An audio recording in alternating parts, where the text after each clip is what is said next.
Ada apa di balik Munaslup Kadin dadakan yang mendongkel posisi Arsyad Rashid dan menggantinya dengan Anindya Bakri? Kami ajak Anda menganalisanya bersama pengamat politik Profesor Ikrar Nusa Bakti. Prof. Ikrar, selamat sore. Selamat sore, Indra. Prof. Ikrar, sederhana saja saya ingin tanya di pertama ini, menurut Anda Munaslup dan penggantian pimpinan Kadin ini politis tidak?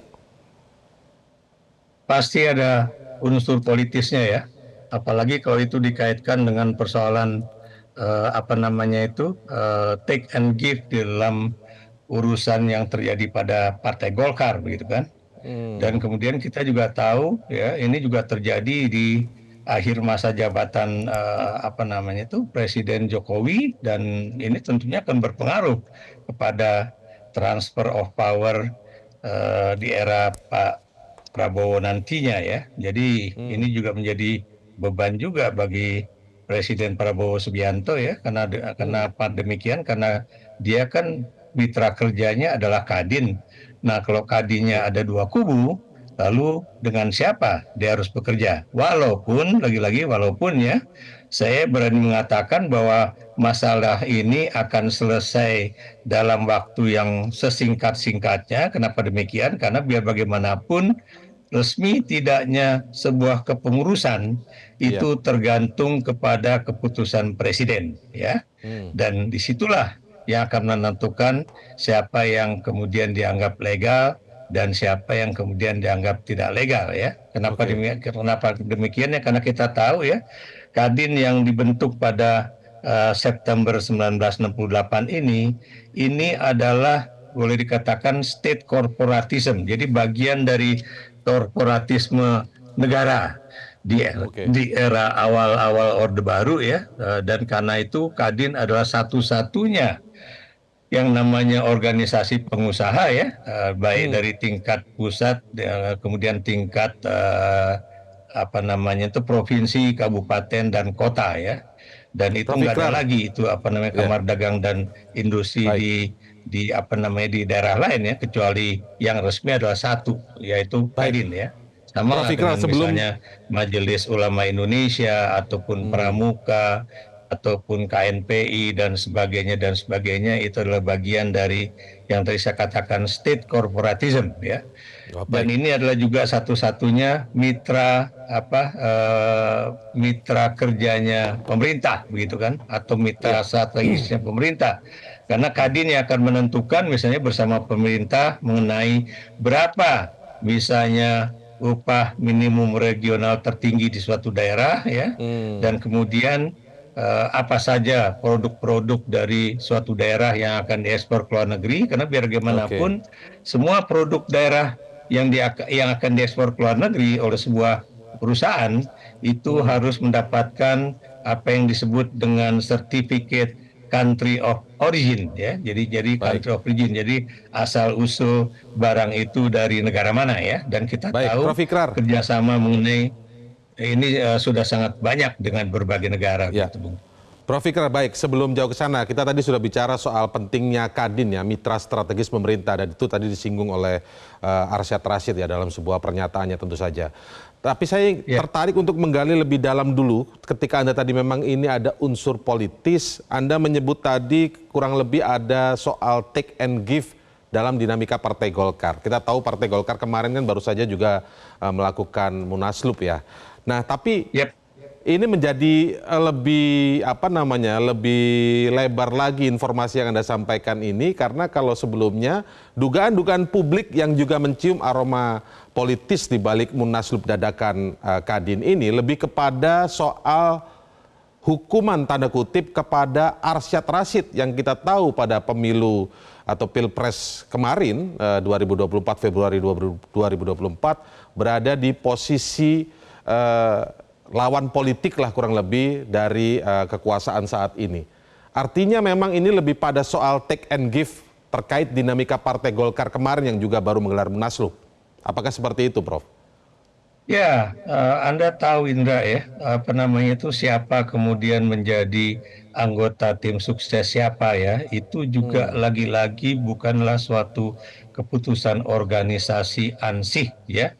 Karena Anda tahu ya, ada juga selentingan yang mengatakan bahwa eh, Arsyad Rashid ini sudah melakukan suatu apa istilahnya itu ya, komunikasi baik itu pada tingkatan provinsi dan sebagainya. Bahkan waktu itu diputuskan katanya nggak perlu apa istilahnya itu cuti ya, walaupun Arsyad Rashid mengatakan nggak bisa, saya harus cuti. Kenapa demikian? Karena ini sesuai dengan apa good corporate governance atau yang boleh dikatakan terbaik lah. Kalau kemudian dia nggak cuti kan nanti kemudian ini kan jadi bagian dari apa istilahnya itu politisasi dari Kadin begitu kan.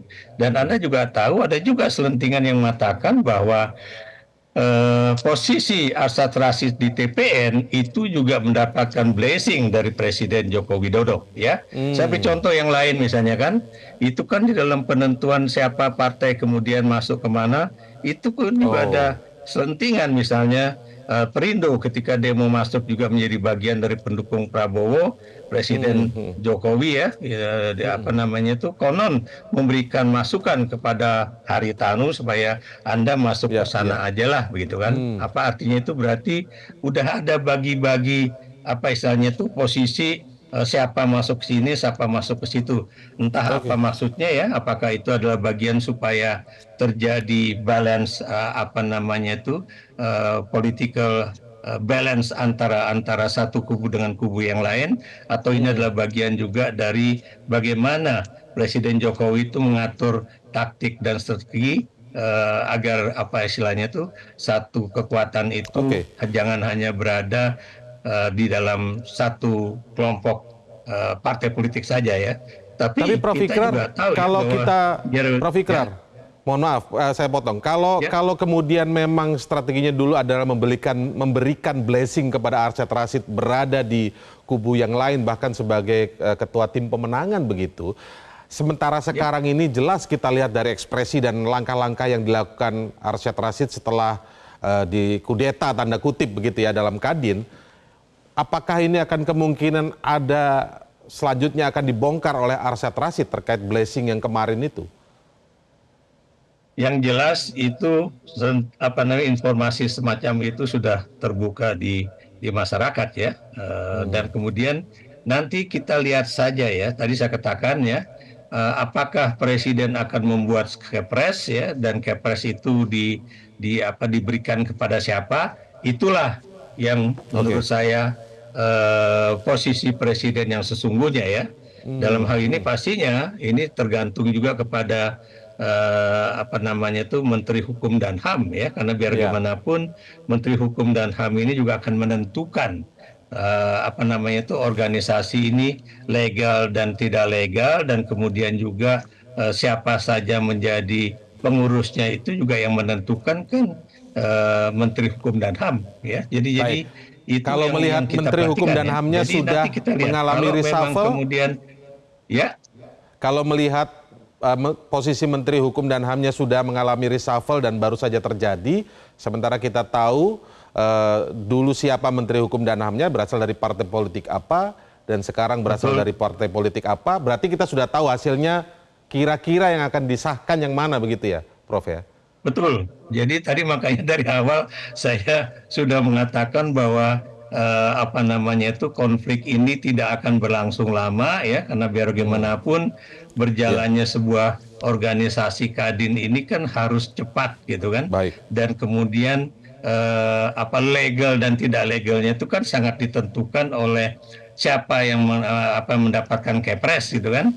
Dan kepres itu tentunya juga ditentukan oleh bagaimana perhitungan dari Menteri Hukum dan HAM ya mengenai organisasi Kadin ini, kira-kira siapa yang kemudian akan dikatakan legal ya. Kenapa demikian? Karena Anda tahu ya, itu kan Bambang Susatyo sendiri mengatakan bahwa dari 28 Kadin daerah, dari 28 dari 34 pengurusnya itu hadir dalam acara itu, walaupun Arsyad Rashid mengatakan bahwa 21 itu justru ada di pendukung dia, tapi kemudian yang hadir kan Anda tahu katanya 28 dari 34 ya. Ini kan juga menarik gitu. Baik, Prof Ikrar, satu hal Prof Ikrar. Satu Kenapa? hal, kalau kita dengarkan tadi pernyataan dari beberapa orang termasuk mungkin presiden juga, dan kemudian kita pernah dengar juga dari seorang Nurdin Halid yang memimpin sidang dalam Munaslup Kadin kemarin ya, Sabtu kemarin, mengatakan bahwa Ya. Kadin ini kan adalah organisasi independen yang bukan organisasi politik, bukan partai politik, dan dia adalah organisasi yang isinya adalah pengusaha. Nah, tetapi kalau kita lihat dari sejarahnya, sepertinya apakah mungkin ini akan terus ada cawe-cawe politik oleh politik kekuasaan dalam menentukan siapa pimpinan Kadin? Kalau kita lihat Prof sejarahnya dari 2021 sendiri, ketika Anindya Bakri maju berkontestasi atau bersaing melawan Arsyad Rashid, Arsyad yang saat itu baru 2 tahun aktif di Kadin, mampu menang begitu menjadi ketua Kadin, sementara Anindya Bakri sendiri yang sudah disebut paling berpeluang dan sudah memimpin atau menjadi waketum selama 15 tahun kalah. Artinya ini tergantung pada angin politik saja ya, angin kekuasaannya sedang ada di mana, begitu Prof? Menurut Anda bagaimana sebagai pakar politik? Betul. Dan Anda juga jangan lupa ya bahwa Arsyad Rashid ini menang secara aklamasi loh, bukan voting loh, Indra. Setahu saya, kalau saya dari bacaan yang saya lihat ya, dia menang secara aklamasi. Apa artinya itu? Berarti dialah yang mendapatkan blessing pada 2021 itu untuk memimpin Kadin sampai 2026.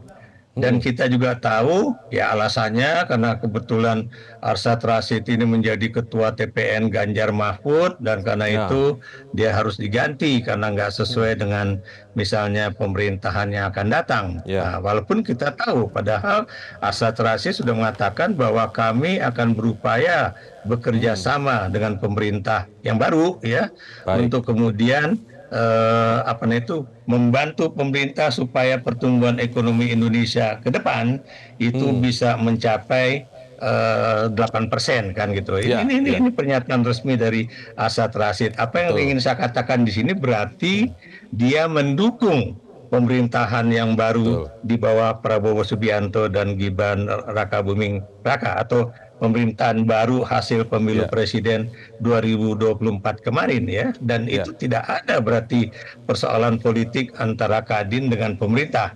Dan memang seharusnya tidak ada. Kenapa demikian? Karena Kadin ini adalah organisasi pengusaha, bukan organisasi politik ya. Dan karena itu memang kalau menurut saya ya lain kali itu orang Kadin itu sebaiknya tidak berpolitik. Walaupun kalau Anda lihat orang-orangnya ya, ada Nurdin Halid di situ, ada Bambang Susetio di situ ya, itu banyak sekali orang-orang yang orang Kadin yang juga adalah orang-orang politik. Dan Anda juga tahu persis ya bahwa anggota DPR makin lama itu makin dikuasai oleh orang-orang yang berbasis pengusaha dibandingkan dengan berbasis misalnya aktivis mahasiswa ataupun misalnya orang yang tidak memiliki uang ya. Apa artinya itu? Hanya mereka-mereka yang memiliki uang lah yang kemudian bisa masuk ke DPR. Sebaliknya